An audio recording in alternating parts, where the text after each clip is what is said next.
Hello and welcome to another round of Mars Moon Space TV. I have a very special guest with me today, and I'm honored to have this person with me today. This is William Whitecrow, the person that taught Andrew D. Basiago martial arts, the person that has been to Mars, the person that knows a lot about survival, not just on Mars, but on planet Earth also. And I have been looking so much forward to talk to you today, William. Welcome, William. Well, thank you very much. It's a pleasure to be here with you today. When you first contacted me, I had checked out a little bit about your sites and everything like that, and you're on the money here. I enjoy what you're doing, so thank you. That's why we're here today doing this interview. Thank you so much. As I said in the beginning here, you have been on planet Mars. Will you tell us a little bit about your traveling to Mars? How did you get there, and how long time have you been there, or how many times has you been there? There are so many questions. We're going to get into it slowly here, but if we start, and how did you get to Mars, and how did you get contacted or found out where you were going? How did it start? Well, everything basically started when I was young as a child. I lived on the Indian reservation and things of this nature. So there was contact as I was growing up with the what I call visitors or others. I don't like to use the word ET or alien or anything, because you have beings come into your world. They've been here longer than we have and everything. So this started when I was young and worked right on into the military. I was told ahead of time, even before I joined the military, that there were going to be things that I was going to do in my life that didn't have anything to do with what we're doing here right now. It was going to be otherworldly and things. I thought I was being a shaman. Okay, we're going to deal with spiritual stuff, and learning more about humanity and everything, which I did. But it went a lot further than that.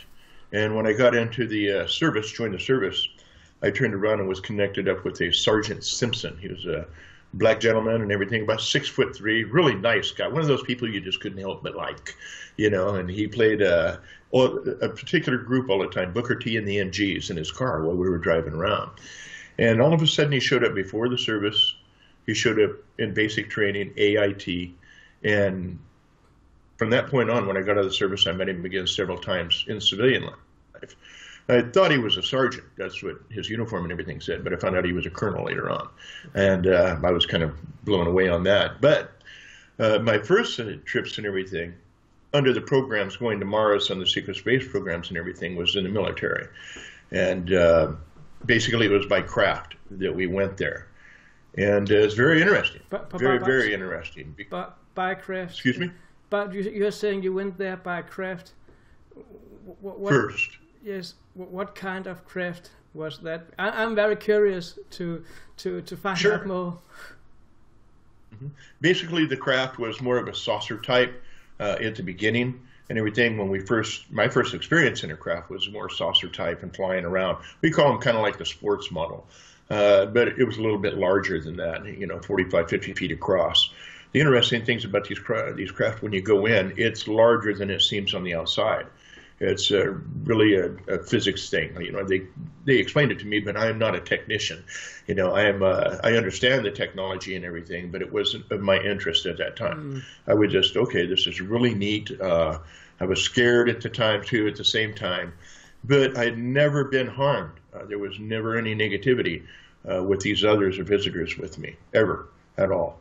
And actually, to this day, my family has seen them and everything else too. So it's just one of them things. They follow you generationally. After that first trip, just flying around here, on the Earth and everything, then we were taken to another ship, and this was a different time. Sorry, I interrupt you. You're saying flying around on Earth. You are flying around on planet Earth in something that we normally would describe as a UFO. Is that correct? Yes. Understood? Yes. Okay. Mm-hmm. And we've seen, this took place in the Mojave Desert in California and Nevada and New Mexico area, and which is really interesting because most of our sightings that we've ever had were in these desert or mountainous regions where there's very few people. Next thing, I was in the desert because I'd take off for what I thought was an hour or two at a time, and with my wife, And as a witness, my mom was sitting there going, no, you never took off for an hour or two at a time in mountain. You took off for a week or two at a time. So there was a lot of missing time in the beginning before the military and everything. So next thing, the trip to Mars was on more of a cylindrical type ship. It was more squat. I'll say is my hands. Okay, use my hands here. It was longer than it was wider or thicker. And it was not perfectly cylindrical. It was more oblong, kind of, you know, when you're looking at it from the front to the back. And the nose part of it kind of came down a little bit and then back under. It had no wings, anything like that, and that was our transport. And so we went to Mars, basically, and we flew in 36 minutes.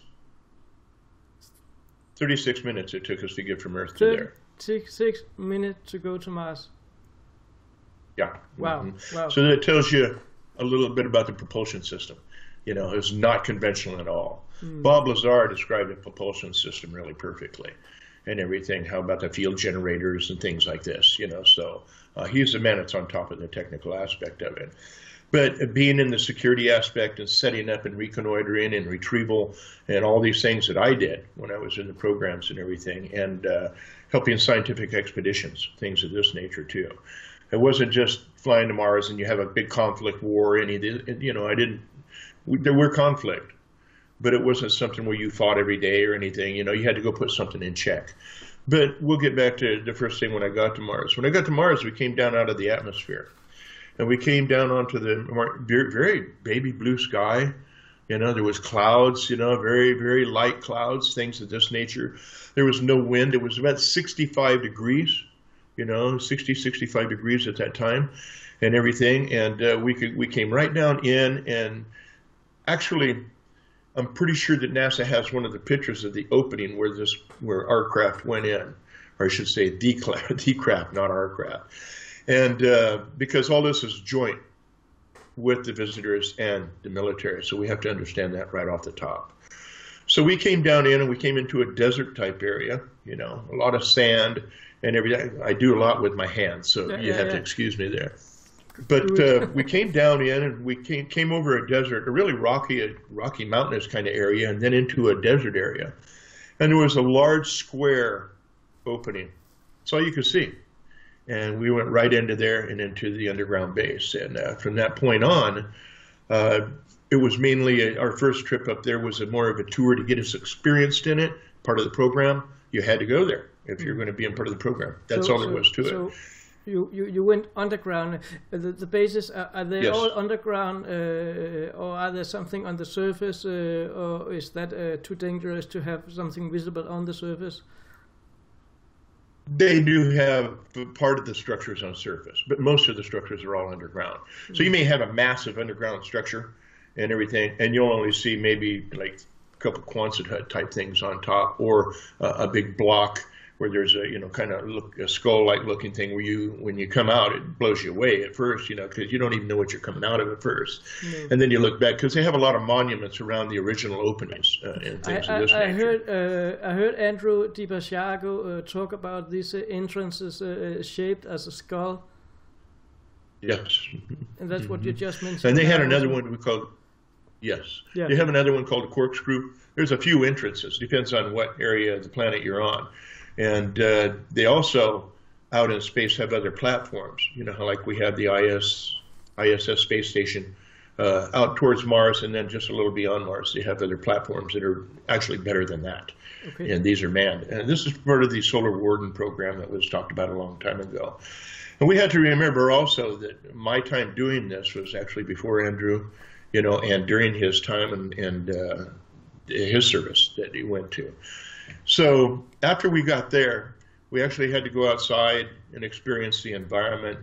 We had been taught also about different types of life forms there that we had to be careful of because they were treacherous to you, you know. But they're more desert type, more creature, you know, more ancient type creatures, you know, kind of like the old dinosaur type thing. Okay. You know, you had a raptor type, you had some that flew. Also, there were several different species out there. Then you have more of the insect, and actually, NASA around in some of the rover pictures, you could see these little insects that are flying all over the place. Yeah, but you know, so we had to be careful. They are damn good at airbrushing all this stuff out, as they always do with this stuff. But sometimes, yes, there do come up something where we're looking at, and that's what I'm doing when I'm doing my Mars research with the pictures. Sometimes there comes something up where you're just saying, that is not something natural. They missed something right there. Very true. They'll kind of smudge it out, you know, or you know something's there, but it'll be smudged kind of like something's moving, you know, and it's you really can't tell what a lot of these things are. But we realized that there was standing water on Mars, and we realized that a lot of the life forms were within a particular distance of these standing waters, or the caps where the frozen water is, and things of this nature. Around the central part of the planet was more, you know, deserty, more arid area and everything. But towards the poles, this is where you start having more action, more life forms. We've seen what seemed to be like, you know, trees like we have, but everything was darker because of the CO2, the higher CO2 content in the atmosphere. We were taught about that, and there was times that you could breathe for a period of time on there. And our suits were different than the standard suits that you see the astronauts wear. They were more of kind of, and I've explained this before, more of a type of suit like you would see on the movie Dune, a still type suit, as they called them. And, you know, the helmet wasn't this massive thing. It was more the wraparound, easy to use, easy to take off too. You know, so daytime temperatures, 65 to 72 to 74 degrees, you know. And the nighttime temperatures, of course, would drop down into the hundreds, you know, a couple hundred degrees below zero. Yeah. And so most of the life forms, you know, they come out starting in the 30, 35 range, boom, they're out, you know, because during the nighttime, they're hunkered down, they're frozen, they're harder to move and everything because of the temperatures. And they have caves and stuff and cracks and crevices and holes and everything they can go into. We also found that when we go in the into the atmosphere, the craters, that they have the bottom of the craters could have more oxygen content, be stabilized more so, and heavier atmosphere, I should say, than on the regular surface of deep craters. And that's where one of the other bases are in a crater down there. It's kind of like, as you're coming in from the surface, it kind of looks like two green type objects, and that's a reflective ability of the type of material they were made out of. So that was my first time getting there. Basically going there, seeing what it was. They explained everything to us, what we were doing, and they told us the different type of beings that we could possibly run into, the life forms there we could run into and everything. And that's when we found out what we were doing, what I was doing. Our job was to instruct new people coming up and things of this nature, set up pods, different things like that. I would like to ask you about these beings, or species, if I may say so. How many different species did you encounter on Mars? The only ones I encountered were 5, and it was like the Nordics and then what we call the whites also. And then you had the native, as I would consider, inhabitants of Mars, which are living underground and everything, and the tunnel systems and everything up there.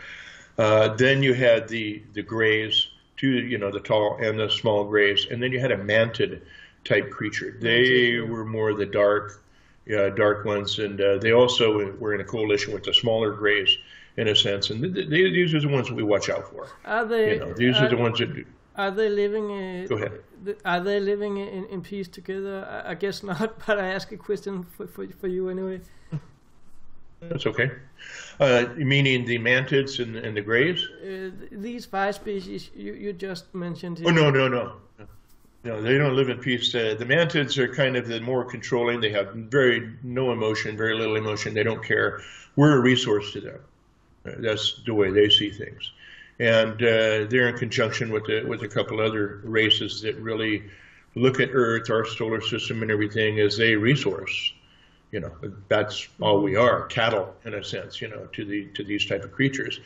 The tall grays are the more intelligent ones. They're ones that deal with you and talk to you. I've had experiences with them throughout my life. And I could tell you a story, one thing, I felt them coming, what I did one day, maybe a little later on in the interview, but that's how they are. Now, the inhabitants of Mars, they were been there through all the chaos and everything that happened there. There was a large war there. And that was very evident by the surface of Mars. Not only was it regular bombardment by a war, there were meteors and things, of course, that coming in when you start losing your atmosphere. It has less of a chance to deflect things. So over time, once the air in their atmosphere started deteriorating, they started getting slammed with more material from the other planet that had been destroyed. There was a political thing going on from what I heard and everything. I don't know the whole story about that. I know a good part of it. Those inhabitants were good with us and everything. As a matter of fact, we had to understand that a lot of us that come from there, a lot of the plant life and life on Earth everywhere had, this is what we were told from them in our instructions. The others, Nordics and whites, are very, very helpful beings. They weren't against us at all. Most of the time I'd seen those here. I'd seen them 1 or 2 times up on Mars. But most of the time they're dealing with individuals here and trying to help us understand to curve what we're doing now. We don't have a long time left, in the direction we're going. So we have, as a species, and this is what they want us to understand, we have as a species, we have to kind of tune ourselves up. We have to look at things in a different way. And I just learned that basically from watching them and listening to them and watching what was going on. But like I said, the mantids and the grays and stuff like that, we kind of had to watch them because these are some of the ones and other ones that I haven't mentioned, the species that I haven't seen myself. They're in conjunction and they're trying to really control things that are going on right here, right now. And we're getting to the point where we're going to have to make some decisions. And we do have a war going on out there right now with them. Do they possess technology that's way ahead of the human race? Oh, yeah. Yes. Oh, yeah. Yeah. What we dream of, they have. But at the same time, we have now the technology as one, I think he was a colonel or a general, turned around and said, we can take ET home. We have crafts that you would not believe. You would not believe the craft that we have out there. Very large craft. We're already out of the solar system. We're doing lots of things out there. Like nobody knows about. Go ahead. I'm sorry. Do you think that we one day will have disclosure on that subject with the technology? Not until the situation on Earth is way far. No. And I see in more the deteriorating mode. People know about it. People see it. They live and work right within humanity. It's just that they're capable and they know that their genetics are going to continue on because they're part of the program. This breakaway civilization has literally broke itself away. It still works with humanity, but it's off-world and doing everything else. They do not have the worries that we have about, a nuclear war taking them out or, their families. They're guaranteed once you're in the program, your genetics continues on. And so that's what brings a lot of people into these programs. Some scientists and doctors that seem to disappear and everything, they're gone. Some of the murders and things out there that happen with these biologists or whatever, the different sciences, they're really kind of kill them off in a sense and then they put them in the program. They're not really dead, but I don't know who, how many, or what. I just know that those things are happening within the program. But we also have within these aliens beings that are us from the future. And they are coming back and trying to work with things and manipulate. This is why I believe we're having kind of the Mandela effect right now. The time changes because time has been manipulated. Because what I was told, we were already supposed to have a nuclear war right after the 2012, the Twin Tower incident, 9/11, and everything like that within a few years after that. And there was a time schedule that was put off because of some information that was leaked, shall we say, so that couldn't happen at that time. So they're saying we're 7 to 8 years off right now in that timeline from this elite structure, But I kind of stay close to the beings that's taught me and told me what was going on. They have not lied. They have told the truth 100%. There's nothing that surprised me. And when you work for them, you find out that from birth, you have abilities. And in the space program, they don't like to take anybody that doesn't have the special intuitive ability or can kind of see forward, like remote viewing, which is part of all the training you go through. Not only just the weapons and this and that in this training on what to do with these things, but some of the technologies as well. But the psychological aspect of these beings are far beyond us. They know us better than we do. You went up there one time with Andrew Di Basiago. I remember that he had written down his experience and posted it in public, and I read it all here. And you were his Martian art trainer, right? Yeah, that was here on Earth. I was teaching him techniques on survive, because if things happen to you quick, you want to have what we call the concept of no mind. You practice and practice and practice, and when something happens, you automatically react to it. You don't think about it. And that's what we tried to instill. And when Andrew came up here, I hadn't seen him in like 30 years or so, and he showed up on my compound. That's hard to find me. It really is hard to find me. Excuse me. And he walked in the gate, and I looked out my bedroom window and looked down like this, and I went, "Hey, dear," to my wife. I said, "The Mars guy's here." And she looked at me and got this look like, I don't know if I like this or not, you know. So Andy came into my shop area, and which I was just redoing. You know, it's a big wide area with this table with the roof over it and everything. And he goes, "Hi, how you doing?" I go, "Long time no see." And, you know, he started talking, and we recognized each other right off the top, started talking about old times. And the producer, the guy kind of brought us together. He drove him up here. I had no idea it was coming up, but he'd been trying to see me for a couple of years. And finally, when he got here, the producer turned around and walked off for a second. I go, "You okay?" And he goes, "Am I going to disappear now? You know, I put you two guys together. I'm listening to your conversation about Mars. Am I going to disappear?" And I told him, "No, everything is okay. You know, don't worry about it, you know." And Andrew tried for a period of time to get me to come out and talk. He did, and I wouldn't. No. But then one day on Truth Frequency Radio, he came up and he started talking. I said, "You know what? I'm 62 years old now. Everybody knows I know about this stuff, especially my family and stuff." And Andrew brought up a certain name, a woman's name, and described her to a T in the whole situation during the time period. And my wife broke down. She walked away. And when Andrew and I finished talking, about 20 minutes later, I went, "Oh, are you okay?" And she goes, "You're not going back." And I said, "No." You know, she was really afraid. You know, she got tears, everything else, you know. So that's how it affected her. That's how real it is, you know. And she knows because of the names and everything. There was no way he could have known these things unless he was in the program and the people I was working with. And hit it on the nail on the head. So from that point, go ahead. Sorry. Do you ever think of that anything could happen to you because you are speaking so openly about it in public? Do you have any kind of fear for government coming after you? Or, you know, we all heard the stories. Just last week, a person called Max Biers was found dead in Poland, as I remember correct.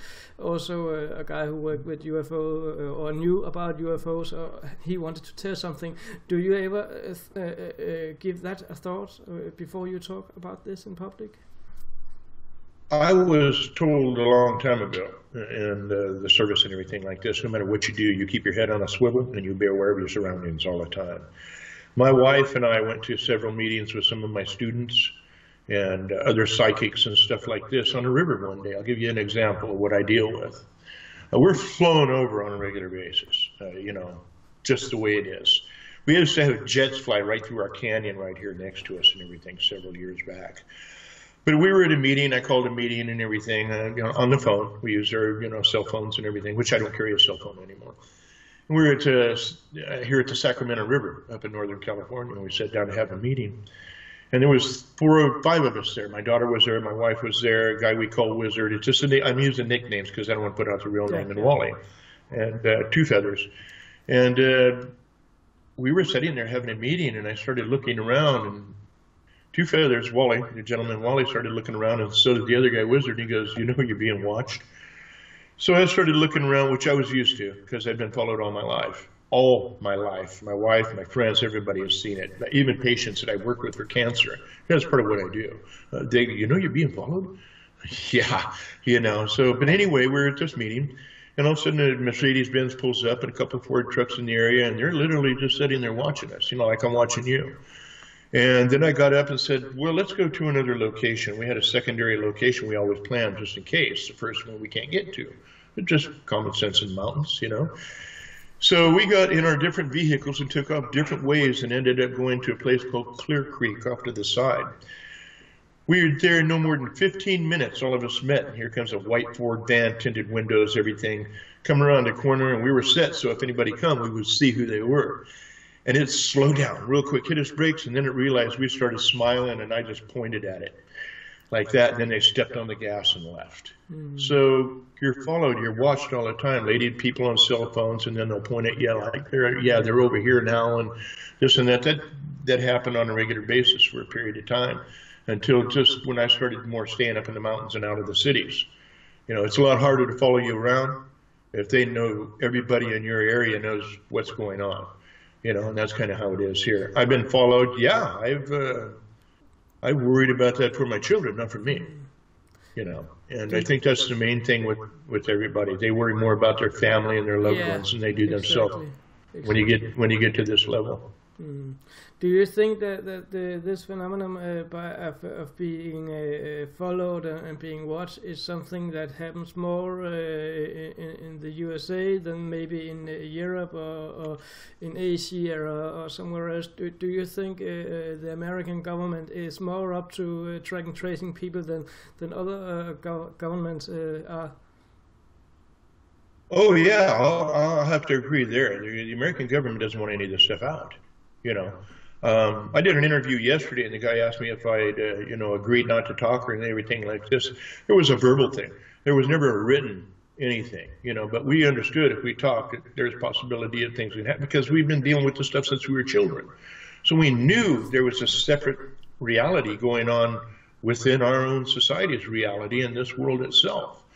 And it's always been that way. You know, they've been here a lot longer than we have. But our government right now is under control. It really is. It's under control.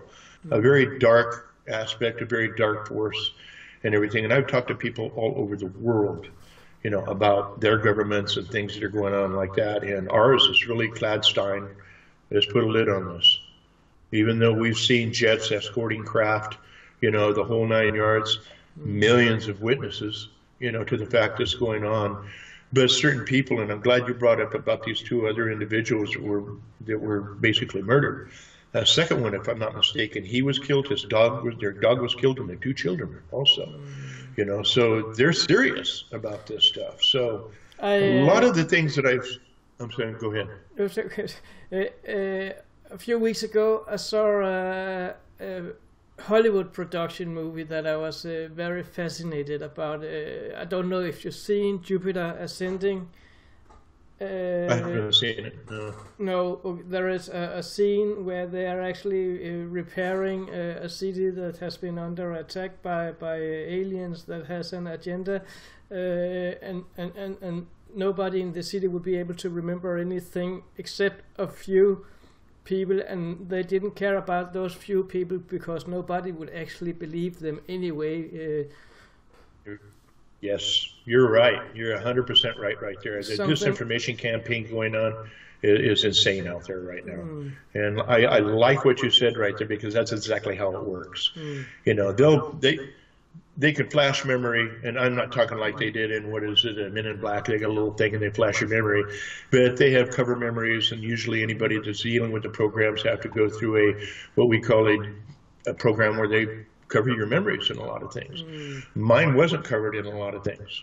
You know, some things you'll say something that I'll remember more, you know, because I'm 62. This has been quite a while back.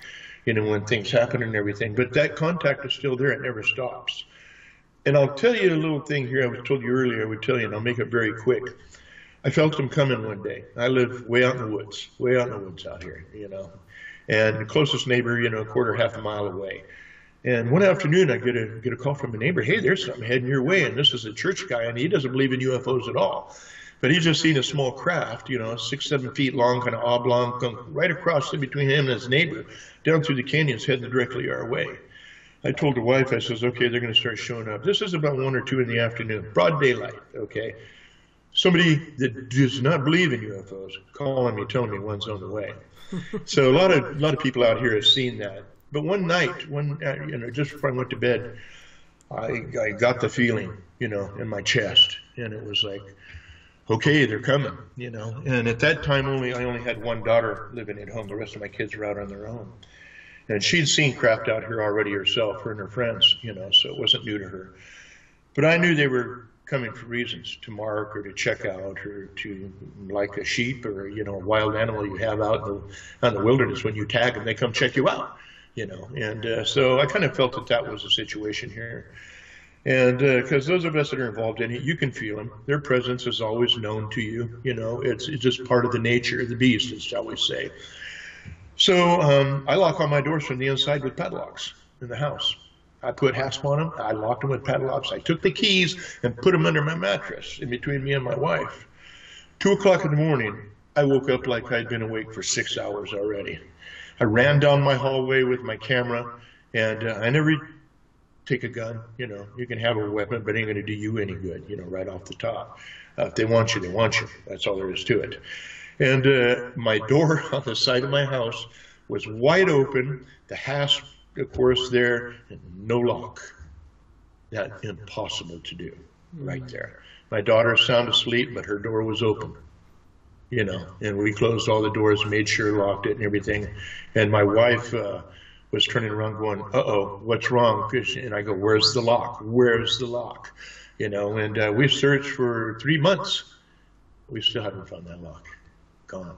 So that's an example of what they can do. You can try to lock them out and everything, but they want to come in, they come in.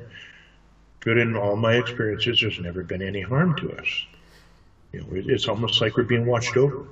You can't hide from someone that has technology 1,000 years ahead of us or 10,000 of years ahead of us. Nobody That's right. can do that. That's right. But well, that was my own personal experience, you know, to try to, I guess you could say, try to mess with them back, you know.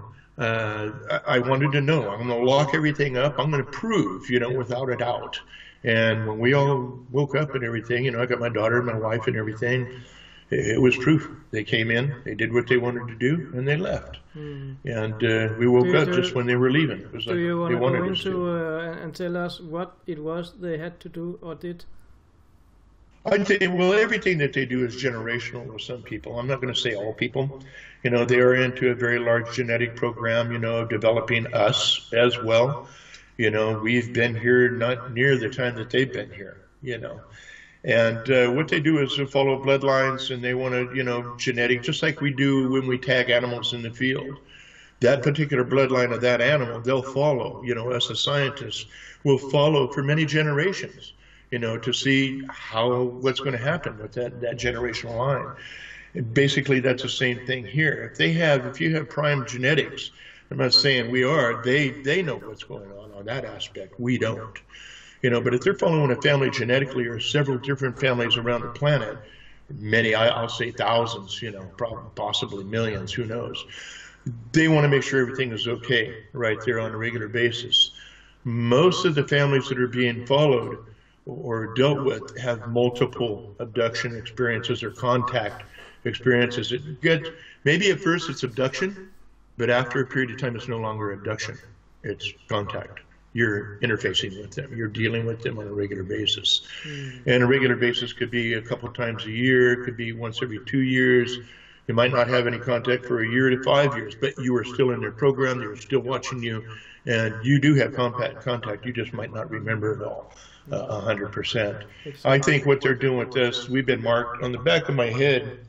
I have a deal here that is never healed. I know you can't see it, you know, with the camera, but it's never healed. I also, on my legs down here on the inside, have little, like they took a little spoon and just took a little flesh out of it for sample. I had that. I've also had on my left leg, my wife was the one that noticed it actually. Looked like a scar about that long and like it had been stitched up surgery, and I never had surgery. You know, so they're sampling you, checking you out, watching, you know, every aspect about you. Maybe they're enhancing. The reason I have to say that is because I have an unbelievable intuitive ability. I feel things like that, which drives my wife crazy. No, we're not going to go down this road. We're going to go this way. You know, things of this nature. So you have the ability to feel things, see things, know things way ahead of time. And I don't call it remote viewing. I don't call it any of that. It's just an ability. And like I know pretty much what's going on with the Earth, you get, I would call it downloaded in a sense. You know, you receive information periodically on what's going on. And sometimes you will see individuals that you know aren't regular human beings, the hybrids. So I believe personally, I know personally, that those people that are in these programs have been through some type of hybridization program at very young ages. Maybe they were implanted, who knows? We're not, you know, I can't say that that's true. Only the individual would know that more than I would. You know, so they're definitely in a high program right now, going full speed with things because of what's happening on the Earth.